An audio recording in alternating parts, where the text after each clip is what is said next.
Hello, I'm the reviewer. Not still. You review it, I review you. Today we're going to take a look at the Nostalgia Critic review of Pokemon the first movie.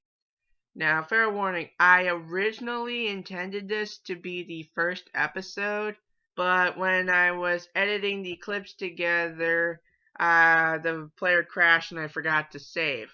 But luckily, I still have all the original video files I recorded for the review. So all it's left to do now is to compile them. So from this point on, you're going to see me wearing a different shirt, in a different lighting, and probably sound different. But whatever. It was either this or not have the review at all, and we just can't have that, can we? So let's get started with the review. I don't want to review this movie. Then why are you reviewing this movie? There are just some things in this world you don't want to watch and you don't think you ever have to. But so many people have requested that I review it that I simply have no choice. You have plenty of choices. You can say no. You can have someone else do it. I have to review Pokemon, the first movie. First of all, I should point out, I did not grow up with Pokemon as a kid. And yet another reason to not review Pokemon the first movie. What I do know is that it was based on a Japanese video game that was turned into a card game that was turned into a TV show. And for those of you who don't know what it's about, I can't help you, because nobody knew what the hell it was about. I guess there's these three kids who collect monsters that kind of look like Beanie Babies, except they kill one another and they're being chased by these two gay people or some shit like that. That seems about the gist of it. And I have to tell you, I had a hard time finding this damn film. Not because it's rare or anything, but because there's like a million of them. How the hell am I supposed to know where to start? There's one called Pokemon Heroes, which would be Pokemon 5. There's another called Pokemon Mewtwo Strikes Back, which is the first movie with the opening scenes removed. There's another one called Pokemon 2000, which is the second movie. Finally, I found it. A VHS copy of the first movie that is literally titled Pokemon the First Movie. I mean, how cocky do you have to be to literally call your first movie the first movie? It's like they knew they were going to have a bajillion sequels, so they decided to call it the first movie just to make it easy for us. That's like naming the first Lord of the Rings film Lord of the Rings, don't worry, we're going to have a shitload of sequels. Or calling the first Twilight movie, Twilight, you better run and hide because there's going to be more of these. Now, the nice thing about a movie is that they usually give you a lot of background information so that any newcomers can follow along. They do this usually to broaden their audience a little bit. With that said, let's take a look at Japan's cinematic opus, Pokemon the First Movie. And be warned, there will be plenty of disappointments in the movie and plenty of confusion in the Nostalgia Critic. Today my colleagues will reach the site where an ancient civilization may have created a shrine to Mew, the most powerful Pokemon to have ever existed. Okay, what's a Pokemon? Scoozy? Okay, what's a Pokemon? Sorry guys, I just gets kind of funny hearing a guy watching a Pokemon movie saying, "What's a Pokemon?" like a fucking idiot. Hilarious. Giovanni is financing the expedition. Who's Giovanni? With all the fan theories that have circulated about Giovanni, that's actually a pretty legitimate question. All he wants is to control the most powerful Pokemon the world has ever known. What are those things? I'm gonna take a shot in the dark and guess Butterfree. Who are you? The Nostalgia Critic is talking to me! Oh my god, this is so fucking awesome! I can't believe it!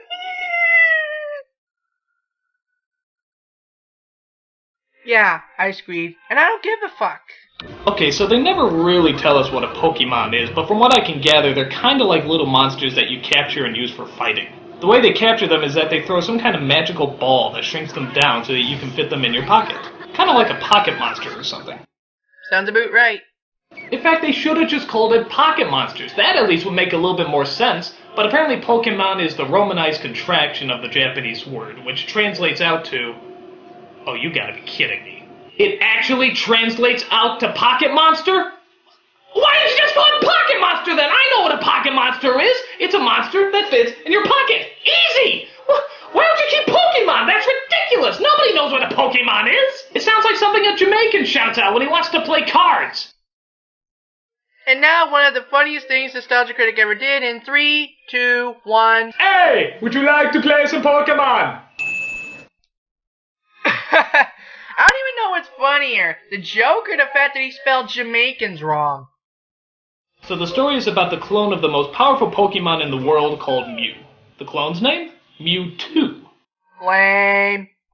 Mew and Mewtwo. So Mewtwo was cloned from Mew. What is this, a Dr. Seuss book? I would not, could not, in a club that's groovy, watch this stupid-ass Pokemon movie. I would not, could not be sadistic and make a bad review about the Nostalgia Critic. He's upset because apparently he doesn't like being a clone. Hey, have you ever tried being a clone? It freaking sucks. So he blows up the laboratory with all the innocent scientists burning alive inside. You know, for kids!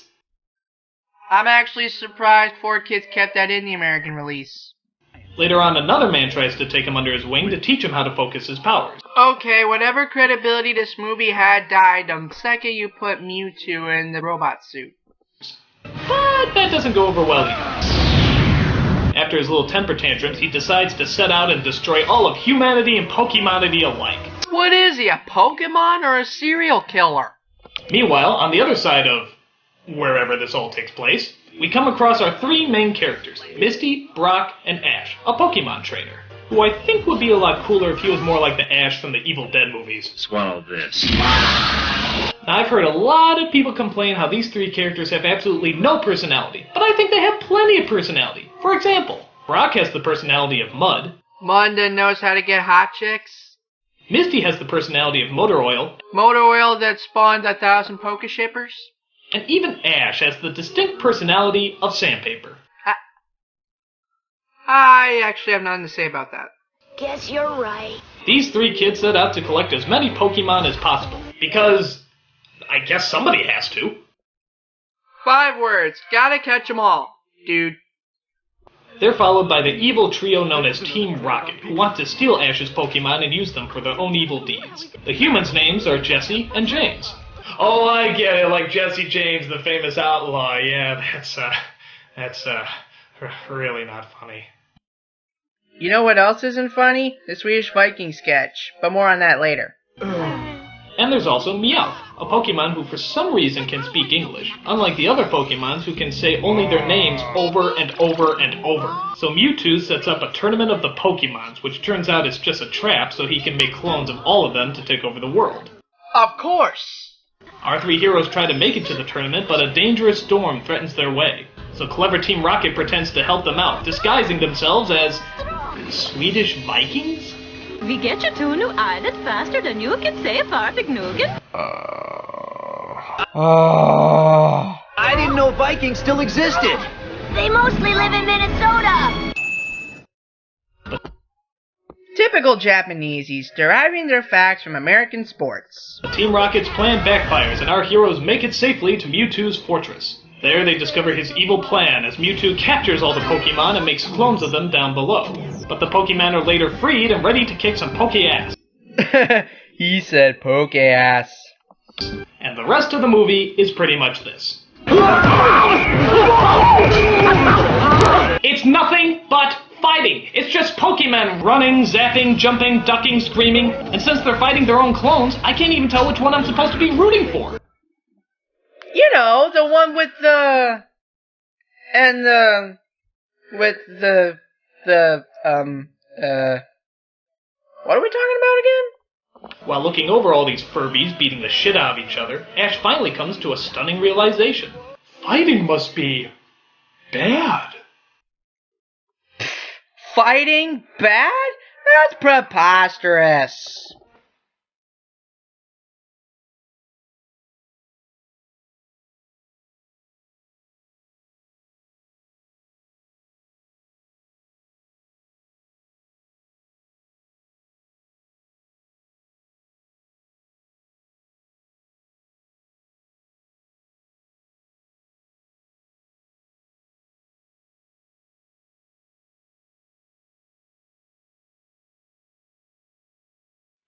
When will we learn? Oh, right. Fighting is bad. Oops. Oh, even Pikachu is getting horribly beaten. No, Pikachu, no! Stop hitting yourself! Stop hitting yourself! Talk about self-abuse! Am I supposed to laugh at that or cry at that? I really don't know what to do. Help! So what are we supposed to learn from this onslaught of violence? This just proves that fighting is wrong. Yes, violence is never the answer in any situation. Pokemon aren't meant to fight. Not like this. Not like this! Amidst all the violence and chaos, we see that Ash gets caught in the middle of a laser blast and is transformed into a stone statue. I know I should feel bad, but all I'm thinking about is how great it'd be if I actually got stoned right now. You are as pathetic as the rest. So the Pokemon stop fighting and have a good cry at the loss of their fallen hero.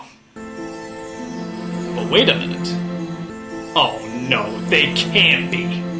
I mean, I knew this movie was bad, but... No, it's impossible. This movie can't possibly be that stupid. Honestly, if a movie couldn't be that stupid, then you wouldn't be reviewing it. Oh my god, they are! They're using their tears of unfathomable sadness to bring their fallen hero back to life. Suck my balls. I mean, how more cliched can you possibly get? And on top of that, what kind of lesson is that to teach your kids? If you cry hard enough, dead people will come back from the grave? Bullshit! If that were true, I wouldn't have so many holes in my heart right now. So after Ash is brought back from the dead, Mewtwo decides he doesn't want to fight anymore, and that he wants to take all his clones to live a good and peaceful life. Unfortunately, he also takes all the human characters back in time and erases their memories, so they can totally forget the lesson that we spent an hour and a half learning in the first place! Well, that sure was a shocking ending. Truer words have never been said. Overall, the movie is stupid and confusing, but mainly for the people that don't watch Pokemon. As far as the review goes, the Nostalgia Critic gave a detailed analysis, and he also threw in a couple jokes. It's pretty funny, pretty detailed, and for a guy that doesn't know much about Pokemon, he sure does learn some stuff. Actually, basically, I'd give it a watch. I'm the reviewer. Not. Still, you review it, I review you. You think I'm too poor? It says A and up, so I'm perfectly fine, so shut the fuck up. How can you not like the game Yu-Gi-Oh? There's nothing better than that. Well, maybe the show. Duel or die, motherfucker, duel or die. E heroes, D heroes, or samurai. Duel or die, motherfucker, duel or die. There's not that many cards that you have to buy. Buy as many cards as you feel like. You don't have to buy every goddamn pack.